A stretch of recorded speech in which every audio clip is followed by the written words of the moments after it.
Olá amigos investidores, estamos de volta para mais um vídeo e no vídeo de hoje a gente vai falar sobre o Fiagro Rura 11 da Itaú Asset. E vamos ler para vocês o relatório do mês de março que trata dos dividendos que foram pagos agora no mês de abril. Super atualizado e ainda quente essa informação para vocês. Mas antes a gente vai começar com alguns números importantes para vocês sobre o fundo no momento. Então, o dividend yield dele nos últimos 12 meses, considerando todo o valor que ele entregou em proventos, é atualmente de 14,09%, o que é um yield bom, de modo geral, para fundos, mas em termos de Fiagros é baixo. Tanto que ele está no top 4 menores dividend yield nos últimos 12 meses entre Fiagros. Ele está junto, por exemplo, com a turma de KNCA, de BBGO, Snag. São 4 fundos que normalmente têm uma pegada mais middle risk e que, consequentemente, acabam pagando menos. Por quê? Middle risk é algo que nem é tão arriscado como high yield e nem é tão seguro como high grade. Então, ele tem, digamos, uma segurança moderada, mas também yields moderados. Para Fiagro, que quase tudo é high yield, basicamente esses 4 aí são os 4 mais seguros, entre aspas, porque tem menos risco, mas também acabam pagando um yield menor. O P sobre VP dele atualmente está 1, ou seja, está no preço justo, nem está caro, nem está barato, então a gente não vai comentar sobre isso, mas a maioria dos Fiagros está mais barato, porque o mercado de Fiagros como um todo está sofrendo muito, com muitas notícias que foram propagadas na mídia, né? Principalmente a partir de dezembro, que era um momento ruim para o Fiagro. Vários devedores de vários Fiagros começaram a não pagar, mesmo antes dessa questão da quebra de safra ser confirmada, e aí o mercado todo sofreu muito e caiu muito, tanto que o Rura 11, um dos poucos Fiagros que chegou acima de 1,05 no ano passado, no final do ano passado para começo desse ano, tanto que ele aproveitou para fazer até mais emissão no ano passado ainda, e por isso ele é o segundo maior Fiagro em termos de patrimônio líquido da nossa bolsa. Ele só perde pro irmão dele, o KNCA da Kinea, que para quem não sabe, a Kinea pertence ao Itaú também. Então por isso ele tá com valor patrimonial, mas a maioria dos Fiagros está abaixo do valor patrimonial, entre 5% a 20%. Aqueles que estão com problema estão com um P sobre VP assim de 0,80 ou até menos, em alguns casos. Então ele é, digamos assim, um dos Fiagros mais caros que tem na nossa bolsa,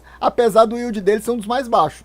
É uma contradição, né? Como ele é mais seguro, então tem essa questão. Ele é mais caro e paga menos. E você vê aqui na capa logo que ele está mostrando que o que ele busca, o retorno que ele busca é CDI mais 3 a 3,5% ao ano, ou seja, é uma coisa com uma pegada bem middle risk mesmo. Até um CDI mais 2,5 ainda seria um high grade, e ele aqui é mais middle risk, mas só que a gente vai ver que ele não está com apenas esse retorno, ele está com um retorno maior do que isso, ou seja, ele está mais middle risk, quase high yield. Se fosse um pouquinho mais já daria high yield, apesar dele buscar um retorno menor, de 3 a 3,5, ele está com um retorno maior no momento. Continuando aqui as informações, ele está com 67 mil cotistas, que é uma quantidade bem interessante, mas tem pelo menos uns 3 Fiagros que são base 10, assim como ele, que tem maior quantidade de cotistas. O número 1 da nossa bolsa, para quem não sabe, em termos de cotistas, é o Vigia, que apesar de estar com problemas, ele é disparado o Fiagro que tem mais cotistas na nossa bolsa. Tem mais de 170 mil cotistas no momento. Só que a liquidez diária dele é muito boa, apesar de não ter tantos cotistas assim como o Vigia. Ele tem uma liquidez diária de 3 milhões, ou seja, uma liquidez muito boa. E o último dividendo distribuído por ele foi 10 centavos, o que dá um dividend yield do mês de 1,01%. Nesse mês de abril ele pagou 10 centavos. A gente vê que tem alguns high yields já estão pagando 10 centavos. Ou seja, entre um high yield pagando 10 centavos e um middle risk pagando 10 centavos, seria melhor eu vir para o Rura.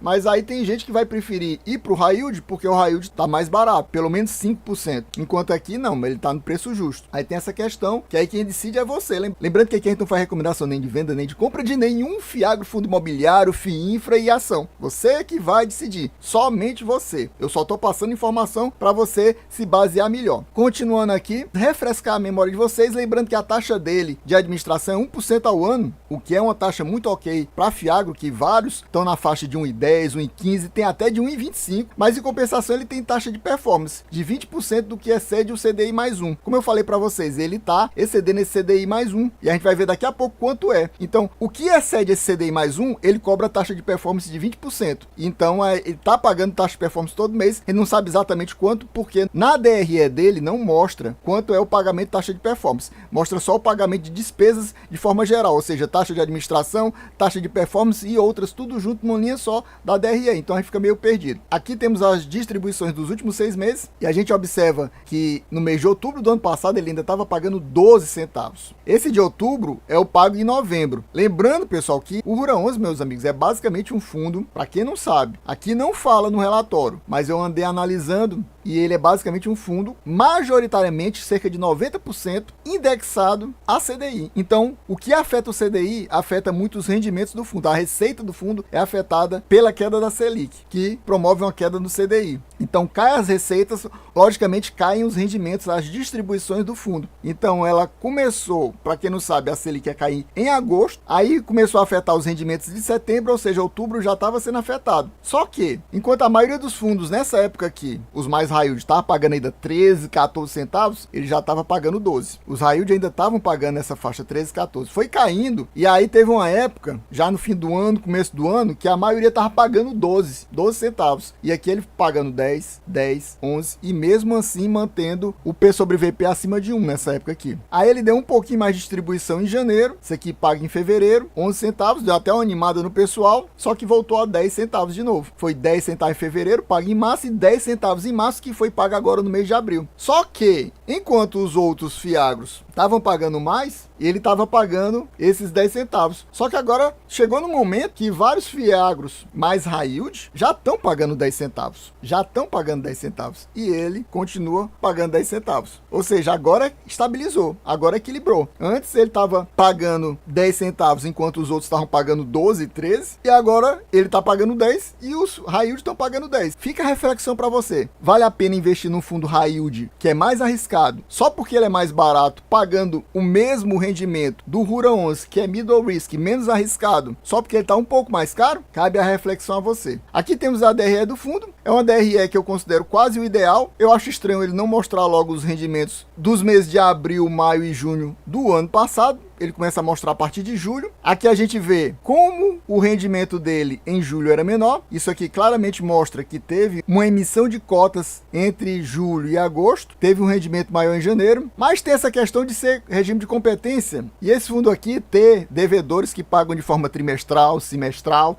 Então pode ser que também no mês de janeiro seja um mês que ele receba muito mais dinheiro. Vários devedores pagando tudo junto no mês de janeiro. Pode ser isso também. A gente não sabe quanto é que ele tem de reserva, infelizmente. Isso para mim é uma falha. Esse relatório já é bem resumido. O que é interessante é a quantidade de meses para a gente comparar. A gente vê que até a quantidade de receita do caixa era menor em julho e também deu uma explosão em agosto. Mas comparando aqui os últimos 3 meses, para a gente não ficar atento ao passado, digamos, tão passado assim, nós observamos que em fevereiro teve uma queda óbvia de janeiro para fevereiro. Por quê? Eu já venho falando isso em vários relatórios, principalmente do mês passado, que muita gente alertou que no mês de fevereiro teve menos dias úteis, o que afeta as receitas recebidas pelo fundo no mês, porque menos dias úteis cai a quantidade de receitas recebidas. Além de ter menos dias úteis, tem a questão que teve uma queda de meio ponto percentual no mês de janeiro, que afetou também as receitas do mês de fevereiro, consequentemente afeta os rendimentos. Então teve essa queda aqui de 18 milhões e meio para 15, 3 milhões e meio. Em janeiro foi exatamente aquele mês que ele pagou 11 centavos. Foi o segundo mês que ele pagou mais nos últimos 6 meses, porque teve aquele mês lá atrás, em outubro, se eu não me engano, que ele pagou 12 centavos. Depois ele começou a pagar 10, pagou 11 em janeiro e voltou a pagar 10 centavos. E a gente vê que no final das contas, a receita de fevereiro para março foi quase a mesma coisa. Não mudou muito não. Em termos de competência, a receita de CRA e CRI, se eu não me engano, ele só tem um CRI, pessoal, e o resto é CRA. Ou seja, ele é um fundo basicamente, como eu falei, cerca de 90% indexado ao CDI e quase todo atrelado a CRAs. Se eu não me engano, ele tem um CRI e tem alguns FDIC Fiagro. Então, no final das contas, tirando as despesas e tudo mais, a gente vê que o fundo recebeu, em termos de resultado, ou seja, o lucro por competência, foi praticamente o mesmo de fevereiro e março, e ele pagou a mesma coisa, 16,5 milhões, o que deu os 10 centavos por cota. A gente vê que no mês de março o fundo terminou com 97%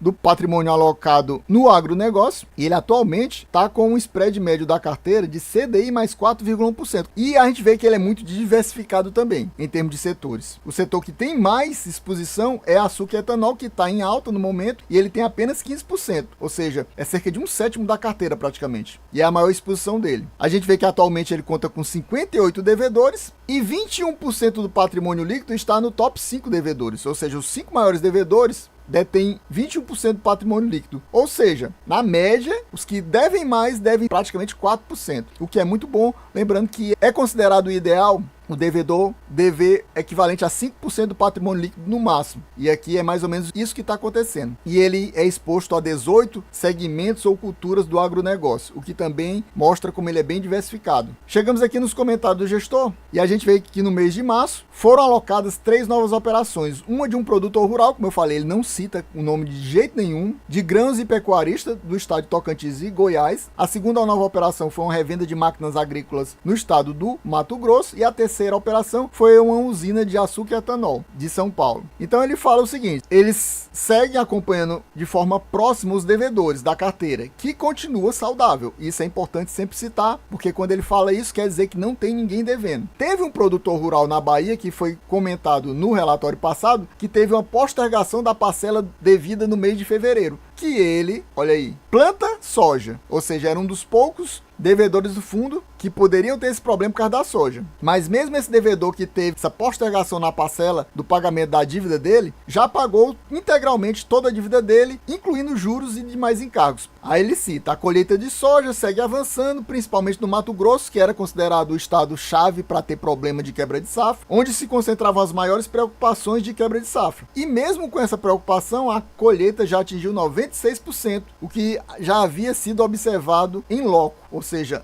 presencialmente. E essa soja que foi colhida de forma mais tardia acabou tendo um desenvolvimento melhor e elevou a produção média do estado. A expectativa de quebra de safra dizia que esse volume seria cerca de 20 ou mais a menos em relação ao ano anterior, e foi apenas 15 na prática. Chegamos aqui na carteira do fundo, mas antes disso eu gostaria que você me dissesse aqui nos comentários: você possui Rura 11 na sua carteira? Tá pensando em colocar? Tá pensando em aumentar a sua exposição? Tá pensando em diminuir? Ou tá pensando até em se livrar do fundo? Me diga aqui nos comentários que outro fiagro você possui. Você fala quais são os seus fiagros e eu digo quais são os meus. E meu amigo, se você não é inscrito no canal, meu amigo, não perca mais seu tempo de forma alguma, deixa aquele likezão, comente aqui, ajude a gente a bater a meta de 400 views. Sim, 400 views é o que a gente tá pedindo para fiagro. Se esse vídeo bater a meta de 400 views, traremos mais uma leitura no próximo mês do relatório do mês de abril. A gente deixou o Rura 11 vários meses na geladeira exatamente porque ele estava dando baixa quantidade de views. Se ele voltar a ter uma quantidade de views interessante, 400 ou mais, no próximo mês traremos a leitura do relatório do mês de abril. No início do mês de maio, chegando aqui na carteira do fundo, eu destaquei alguns números importantes para vocês. Essa parte aqui é só para você saber qual é o setor e o estado, mas você não sabe quem é o devedor na prática, porque o fundo não fala. Simplesmente o fundo não fala. Aqui, como eu falei para vocês, o fundo é basicamente um fundo atrelado a CRAs. Basicamente ele só tem certificado de recebíveis do agronegócio e esses fiagro DC. Aqui a gente vê se a taxa de juro é mensal, semestral, anual, e aqui a gente vê quais são as taxas pagas pelos devedores. Você observa que tem algumas operações que são com taxas high yield. A high yield deles são essas que eu marquei, principalmente. Essa não, essa aqui eu marquei até de uma cor diferente, porque eu só coloquei ela porque é uma taxa high grade, mas que tem um devedor devendo muito. É o maior devedor do fundo, esse de máquinas e equipamentos de Goiás, que deve cerca de 100 milhões ao fundo, 6,3 do patrimônio líquido. Como eu falei para vocês, o ideal é 5, mas 6 está muito próximo disso. Ou seja, ele não é uma exposição tão grande que dê algum tipo de complicação para o fundo, mesmo ele deixe de pagar no futuro. Mas é uma taxa bem high grade, ou seja, bem tranquila. Provavelmente esse devedor tem até um rate, por isso que negociou com taxa tão baixa. E você observa que são poucas taxas high yield mesmo. Tá aqui, ó, CDI mais 5,18, 3,8% do patrimônio, CDI mais 6,10, 3% do patrimônio, CDI mais 6,52, 1,9% do patrimônio, CDI mais 6, 1,6% do patrimônio, CDI mais 6, 1,3% do patrimônio. São poucas taxas que estão apegadas a high yield. Eu esqueci de marcar essa aqui e marcar essa aqui. Mas a maioria aí é tudo com pegada middle risk ou high grade, assim como esse devedor aqui. que é bem high grade mesmo. Na média, a maioria fica mesmo nessa pegada middle risk, por isso que o fundo não é um fundo high yield como a maioria dos fiagros. E você vê também que ele tem, além do CDI, alguns outros indexadores. Nessa página aqui só mostra dólar, né? Tem esse dólar mais 7,4, dólar mais 6,5, que são algo mais excepcional. A mais high yield dele, que eu destaquei com outra cor, é essa aqui. Essa aqui é uma taxa bem high yield zona. CDI mais 8,17 nessa empresa aqui, que a gente não sabe se é uma empresa, mas deve ser uma empresa de açúcar e etanol. Nessa segunda parte aqui, a gente vê que tem mais devedores com taxas mais high yield, em uma quantidade maior, mas só que são valores do patrimônio líquido bem menores. Então acabam vários deles dando apenas um lá de cima. Por isso ainda continuam sem ser muito arriscado. E a gente vê os primeiros devedores com dívidas indexadas ao IPCA, para você ver como é pouco do fundo indexado ao IPCA. Aqui no momento só 1,4. Aqui a gente vê outra taxa CDI mais high yield zona mesmo, quase CDI mais 8%. E para fechar, a gente chega aqui no final,